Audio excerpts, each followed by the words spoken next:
Hello everyone, आज हम पढ़ेंगे क्लास 11 का चैप्टर नंबर 8 सेकुलरिज्म। ठीक है, ये पॉलिटिकल थ्योरी का लास्ट चैप्टर है आपका। सेकुलरिज्म क्या होता है आपका? सेकुलरिज्म एक प्रिंसिपल है जिसमें रिलीजन और स्टेट को क्या करते हैं, सेपरेशन की बात करते हैं आपका। और ये अपोज करता है इंटर रिलीजियस डोमिनेशन और इंट्रा रिलीजियस डोमिनेशन। ठीक है, इंटर रिलीजियस डोमिनेशन का मतलब होता है कि जब हम किसी दूसरी कम्युनिटी के, दो कम्युनिटी के बीच में आपस में कोई डोमिनेशन चल रहा है, उसे कहते हैं इंटर रिलीजियस डोमिनेशन। ठीक है, जैसे कि 1984 में सिख मैसकर जो हुआ था, उसमें बहुत सारे सिखों को मारा गया था। कश्मीर में पंडितों को मारा गया था, पंडितों को वो बहुत निकाला गया था। 2002 में गुजरात में रियॉट्स हुए थे आपके। ठीक है, इसके अलावा आपका क्या है, इंट्रा रिलीजियस डोमिनेशन, जब विद इन अ रिलीजन आपस में डिस्क्रिमिनेशन होता है। जैसे कि कास्ट बेस्ड रिस्ट्रिक्शन लगा देते हैं कि भाई एक ही रिलीजन है, लेकिन उसमें क्या है, अलग अलग कास्ट बांट दी गई, अलग अलग जेंडर कर दिया, इनइक्वालिटी कर रहे हैं। ठीक है, उसी को कहते हैं इंट्रा रिलीजियस डोमिनेशन। अब एक टर्म है आपके सेकुलर स्टेट। सेकुलर स्टेट क्या होता है? Prevent domination by any religion. ये क्या करते हैं, कोई भी एक रिलीजन से डोमिनेशन होने को क्या करते हैं, रोकते हैं। उसे कहते हैं सेकुलर स्टेट। ठीक है, सेकुलर स्टेट के क्या क्या फीचर्स होते हैं आपके? पहला फीचर है कि ये थियोक्रेटिक नहीं होता। थियोक्रेटिक का मतलब होता है जब कोई एक रिलीजियस लीडर क्या कर रहा होता है, गवर्न कर रहा होता है। तो सेकुलरिज्म में ऐसा नहीं होता है।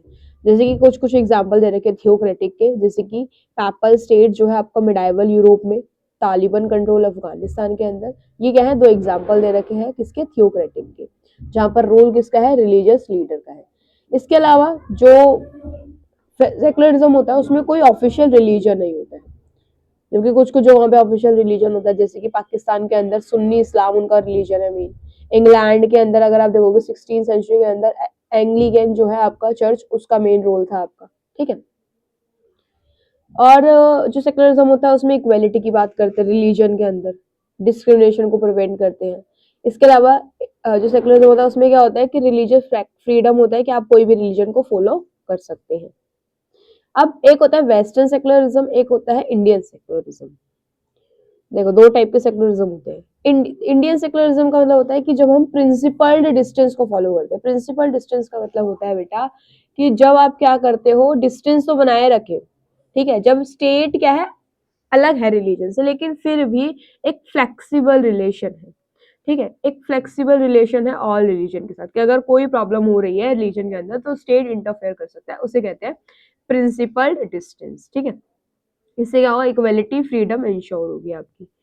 अब जो फ्रीडम होता है आपका इंडियन सेकुलरिज्म में, क्या आपका प्रिंसिपल डिस्टेंस की बात करें, जबकि वेस्टर्न सेकुलरिज्म में क्या होता है, स्ट्रिक्ट सेपरेशन होता है कि बिल्कुल अलग अलग है स्टेट और रिलीजन। इंडियन में क्या होगा, स्टेट क्या कर सकता है, रिलीजियस में इंटरफेयर कर सकता है, जबकि वेस्टर्न में इंटरफेरेंस नहीं हो सकती है। इंडियन सेकुलरिज्म दोनों को फोकस करता है, इंडिविजुअल को भी और कम्युनिटी के राइट्स को भी, जबकि वेस्टर्न सेकुलरिज्म सिर्फ किसको फोकस करता है, इंडिविजुअल के राइट्स को फोकस करता है आपका। ठीक है, इंडियन सेकुलरिज्म में क्या होता है कि दोनों पे फोकस करते हैं, पब्लिक मैटर पे भी और प्राइवेट मैटर पे भी, जबकि यहाँ पर क्या होता है, सिर्फ प्राइवेट मैटर पे फोकस किया जाता है। जिससे इंडियन सेकुलरिज्म में यहाँ पर क्या होता है आपका बेटा, प्रोटेक्ट करता है माइनॉरिटीज के राइट और कम्युनिटी के राइट, क्योंकि सबको बराबर, सभी भी रिलीजन बराबर है। जबकि यहाँ पर क्या होता है, mainly on the individual rights. Western में क्या होता है, सिर्फ इंडिविजुअल पे फोकस किया जाता है आपका। ठीक है, एग्जाम्पल आप देख सकते हो, जैसे कि इंडिया में ही रिलीजियस रिफॉर्म की, इंडिया में रिफॉर्म जैसे कि बैनिंग अनटचेबिलिटी, जो डिस्क्रिमिनेशन होता था कास्ट के अंदर ही, रिलीजन के अंदर ही कास्ट में जो डिस्क्रिमिनेशन होता था अपर लोअर कास्ट में, उनको बैन किया गया स्टेट के द्वारा। इससे क्या हुआ, एक इंटरफेरेंस तो हुआ, लेकिन एक पॉजिटिव इंटरफेरेंस है। टेम्पल में एंट्री जो मना कर देते थे दलितों को, उसको बैन किया गया आपका। ठीक है, जबकि यूएस से अगर एग्जांपल देखोगे आपको वेस्टर्न सेकुलरिज्म का, वहां पर कोई भी स्टेट ने कोई मदद नहीं करी है रिलीजन के रिफॉर्म्स के अंदर। ठीक है, अब यहाँ पर दो पर्सन है, उनकी थोड़ी थोड़ी वो बता रहे सेकुलरिज्म के बारे में। तो जो कैमल अतर्तक है, टर्की के जो है, वो क्या है आपका, वो किसके बारे में बात करते हैं, मॉडर्नाइजेशन सोसाइटी के बारे में बात करते हैं। वो कहते हैं कि भाई जो खलीफा इंस्टीट्यूशन है उसको अबॉलिश करना, बैन कर देना फी को, a traditional cap war bye मुस्लिम। इन्होंने क्या करा, इन्होंने बैन कर दिया जो ट्रेडिशनली मुस्लिम पहनते थे उस कैप को। इन्होंने फोकस किया किसके ऊपर, वेस्टर्न क्लोथिंग के ऊपर, कि जो मैन और वुमेन है उनको वेस्टर्न तरीके से क्लोथिंग करनी चाहिए। ठीक है, इन्होंने अपना नाम तक चेंज कर दिया, मुस्तफा कैमल पाशा से इन्होंने क्या कर दिया, कैमल अस्ततर्क कर दिया। अस्ततर्क का मतलब होता है फादर ऑफ द टर्क। ठीक है। इन्होंने वेस्टर्न कैलेंडर को भी क्या करा, इंट्रोड्यूस किया, मतलब इन्होंने सारा फोकस टर्की वालों ने सोचा कि हम वेस्टर्न चीजों के अकॉर्डिंग ही करना चाहिए, ठीक है। जबकि इंडिया ने सेकुलरिज्म कैसे अपनाया, इंडिया में नेहरू जी के बारे में बताया गया कि नेहरू जी डिफाइन करते हैं सेकुलरिज्म को कि equal protection by the state to all religion, कि सभी रिलीजन को इक्वल प्रोटेक्शन होगा आपका, ठीक है, कोई भी एक को फोकस नहीं करेंगे। जबकि नेहरू जी खुद किसी गॉड में बिलीव नहीं करते, लेकिन फिर भी वो एंटी रिलीजन नहीं थे, ठीक है, रिलीजन के अगेंस्ट में नहीं थे, ठीक है। वो सेपरेशन ऑफ रिलीजन की बिल्कुल स्टेट से बिल्कुल ऐसे नहीं कि बिल्कुल अलग होना चाहिए, वो मना करते हैं, उसको अपोज करते हैं। वो कहते हैं कि भाई जो स्टेट होता है उसका थोड़ा बहुत इंटरफेरेंस होना चाहिए सोशल रिफॉर्म के अंदर रिलीजन के, ठीक है। प्रिंसिपल डिस्टेंस मैंने आपको बताई दिया। अब क्रिटिसिज्म क्या होता है इंडियन सेकुलरिज्म के अंदर, तो क्रिटिसिज्म क्या है कि कुछ कहते हैं कि भाई जो इंडियन सेकुलरिज्म है वो एंटी रिलीजियस है, ये रिलीजन के ही खिलाफ है, जबकि ऐसा नहीं है, ठीक है। क्यों? क्योंकि आप देखोगे ये क्या करता है, आपको हमारे पास राइट है कि हम अपना कोई भी रिलीजन फॉलो कर सकते हैं, कोई भी रिलीजन को फॉलो कर सकते हैं, ठीक है। तो ये आपका पहला पॉइंट है। दूसरा है आपका सेकुलरिज्म वेस्टर्न इम्पोर्ट। कुछ कहते हैं कि भाई जो क्रिटिक्स हैं वो कहते हैं सेकुलरिज्म तो हमने बाहर से वेस्टर्न से इम्पोर्ट किया है, ऐसा नहीं है।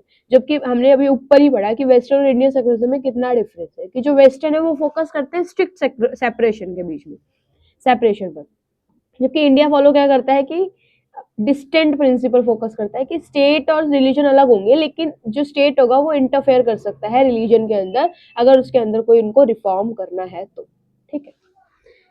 इसके अलावा कुछ कहते हैं कि भाई ये माइनॉरिटीज्म को फोकस करते हैं, ज्यादातर माइनॉरिटीज पे ही फोकस करते हैं, मेजोरिटी पे फोकस ही नहीं करते हैं, क्योंकि ऐसा नहीं है, इन्होंने फोकस किया है कि भाई माइनॉरिटीज भी होना चाहिए, क्योंकि माइनॉरिटीज के कुछ प्रोटेक्ट राइट्स होते हैं, फंडामेंटल इंटरेस्ट होते हैं, उसको हमें फोकस करना चाहिए, ठीक है। इसके अलावा कोई क्रिटिसिज्म कहते हैं कि भाई यहाँ पर बहुत ज्यादा स्टेट का इंटरवेंशन होता है, स्टेट ज्यादा इंटरफेयर करता है, ठीक है।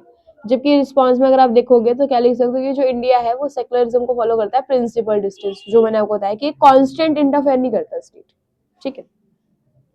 इसके अलावा कुछ कहते हैं कि भाई जो सेकुलरिज्म है वो एक तरह से वोट बैंक पॉलिसी है, पॉलिटिक्स है, कि लोग वोट बैंक की तरह रिलीजन को फोकस करते हैं, ठीक है। जबकि आपको पता है कि भाई वोट लेना पार्ट है डेमोक्रेसी का, लेकिन vote policy is not is a problematic only if it cause injustice, कि भाई वोट ले जस्ट मतलब वोट लेना एक प्रॉब्लमेटिक तभी होगा जब आपका वो क्या कर रहा है, इनजस्टिस हो रहा है, ठीक है।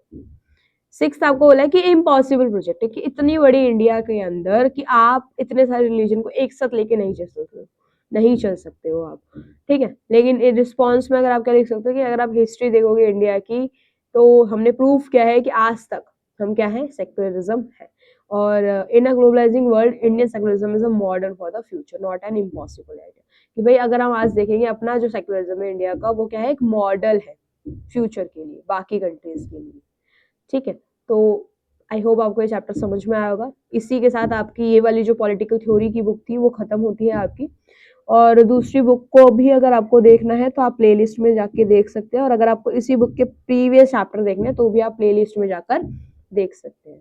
Thank you for watching.